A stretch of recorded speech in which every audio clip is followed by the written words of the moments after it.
السلام علیکم۔ زندگی آسان کسی کی بھی نہیں ہوتی، بس اپنی اپنی اداکاری ہوتی ہے۔ کوئی صبر کر لیتا ہے، برداشت کر لیتا ہے، اور کسی میں برداشت کرنے کی طاقت ختم ہو جاتی ہے۔ دشمن کے ساتھ صلح کر لو، لیکن دشمن کے ساتھ کھڑے ہونے والے دوستوں کے ساتھ کبھی نہ کرنا، کیونکہ دشمن کا جو عمل ہے، ہو سکتا ہے وہ وقتی غصہ ہو، لیکن وہ منافق نہیں۔ دشمن کا ساتھ دینے والا دوست منافق ہے، اور نفاق کی کوئی معافی نہیں۔ آپ کی اہمیت تب تک ہے جب تک آپ اپنی فائدہ مند موجودگی کا احساس دوسروں کو دلاتے رہیں گے۔ نسلیں آپ کی نصیحتوں سے نہیں، آپ کے اعمال سے سیکھتی ہیں۔ سچ بولنا بے شک بڑی بات ہے اور قابل تعریف ہے، اگر اس سے بڑی بات اور کمال والی بات یہ ہے کہ آپ میں سننے کی ہمت بھی ہو۔ پریشانی اور آسانی ایک ہی سکے کے دو رخ ہیں۔ پریشانی ہو تو صبر کرو، آسانی ہو تو شکر ادا کرو۔ جدائی کی گھڑی تک محبت اپنی گہرائی سے ناواقف رہتی ہے۔ وجوہات، نظریے، دلیلیں، تقاضے سارے کے سارے کسی کے آگے خاموشی اختیار کر لیتے ہیں۔ چاہت کے باوجود بھی اظہار ممکن نہیں ہوتا، اور وہ سوچ خوبصورت ہے جو انسانیت کو اپنی ترجیحات کی فہرست میں سب سے اوپر رکھیں۔ ساتھ سننے کی شرط پر لوگ ساتھ چل تو پڑتے ہیں، لیکن کئی راستے میں بدل جاتے ہیں، اور کئی راستے ہی بدل جاتے ہیں۔ تمہاری غلطیاں بھی تمہیں سچائی تک لے جا سکتی ہیں، اور اللہ کے مخلص بندوں کے ساتھ اکثر ایسا ہی ہوا کرتا ہے۔ کچھ لوگ بلا وجہ ہی اچھے لگتے ہیں، ان سے ہمیں کوئی فائدہ نہیں ہوتا، پھر بھی دل کرتا ہے کہ وہ سامنے رہیں اور مسلسل رہیں۔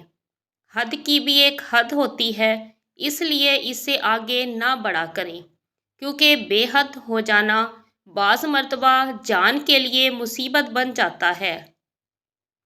بد زبان کے پاس کوئی ادب نہیں ہوتا، اور بے ادب کے پاس عقل نہیں ہوتی۔ مومن کا دل کبھی بھی اچھی اور خیر کی باتیں سننے سے نہیں بڑھتا، یہاں تک کہ جنت اس کا ٹھکانہ نہ بن جائے۔ کمال کا پیر ہے عشق، چھوڑ دیتا ہے مرید کر کے۔ اللہ کے نبی صلی اللہ علیہ وسلم نے فرمایا، اللہ تعالیٰ اس شخص پر رحم فرمائے جو بیچتے وقت، خریدتے وقت اور قرض کی وصولی کا مطالبہ کرتے وقت نرمی کا معاملہ کرتا ہے۔ جب انسان محبت سے رب کو پکارتا ہے تو پھر اس پر رب کی طرف سے ایسے انعامات اور رحمتوں کی بارش ہونے لگتی ہے جو بے پناہ ہوتی ہے۔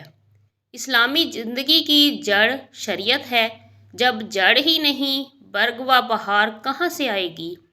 عقل مند اپنے آپ کو زمین پر بٹھاتا ہے، جھک کر عاجزی کے ساتھ رہتا ہے، اور اس طرح وہ لوگوں کی بھیڑ سے بہت بلند ہو جاتا ہے۔ لیکن نادان اور بے وقوف بیٹھنے کے لیے اونچے مقام کی تلاش میں لگا رہتا ہے، کیونکہ وہ خود کو دوسروں سے بلند سمجھتا ہے، اور اس طرح تھکتا ہے اور ذلیل ہو جاتا ہے۔ خوشی کوئی تیار چیز نہیں کہ آپ کو اپنے اعمال سے حاصل ہوتی ہے، دوسروں کو دینے سے حاصل ہوتی ہے۔ اپنی خواہشوں کے خلاف صحیح، نیک اور انصاف پسند زندگی گزارنے سے حاصل ہوتی ہے۔ وہ شخص جو بے شک قیمت ہو کر لوگوں کے لیے مفت ہو جائے، ایسے شخص کی قیمت یقیناً صرف اللہ کے پاس ہے۔ عقل کی نگاہ ہمیشہ انجام پر ہوتی ہے، اسے ظاہری لذتیں دھوکہ نہیں دے پاتی۔ یہ دھوکہ تو صرف عقل کی نگاہ ہمیشہ انجام پر ہوتی ہے، اسے ظاہری لذتیں دھوکہ نہیں دے پاتی۔ یہ دھوکہ تو صرف نفس کے حصے میں آتا ہے، کیونکہ اسے فوراً مل جانے والی لذت اور فائدے کے آگے کچھ دکھتا ہی نہیں۔ عقل کو اپنا دوست بنا لیں، اس دوست کو علم کے ذریعے مدد پہنچا، پھر نفس کے خلاف جہاد شروع کرو۔ یہ باتیں تیری ہی کامیابی کے لیے بتائی جا رہی ہیں، نصیحتوں سے ان میں محفوظ فائدہ ضرور حاصل کر لیا کرو۔ تمہاری خوش نصیبی کا راستہ بہت آسان ہو جائے گا۔ حکمت کی باتوں پر عمل کرتے وقت یہ خیال رکھنا کہ خواہشات نفسانی کی پیروی بالکل چھوڑ دینے کی کوشش کرو۔ ہم کہتے ہیں ہمارے تعلقات بہت مضبوط ہیں، لیکن کبھی کبھی ایسا نہیں ہوتا۔ آپ اپنے چاہنے والوں سے تھوڑا سا فاصلہ اختیار کریں تو ان میں سے اکثر آپ کو مرا ہوا ہی تصور کر لیں گے، کیونکہ حکمت کے راستے کی سب سے بڑی رکاوٹ یہی خواہشیں ہی ہوتی ہیں۔ یقیناً حکمت اور خواہشیں ایک جگہ جمع نہیں ہوتی، اللہ کے کیے ہوئے وعدے ہی تو ہیں۔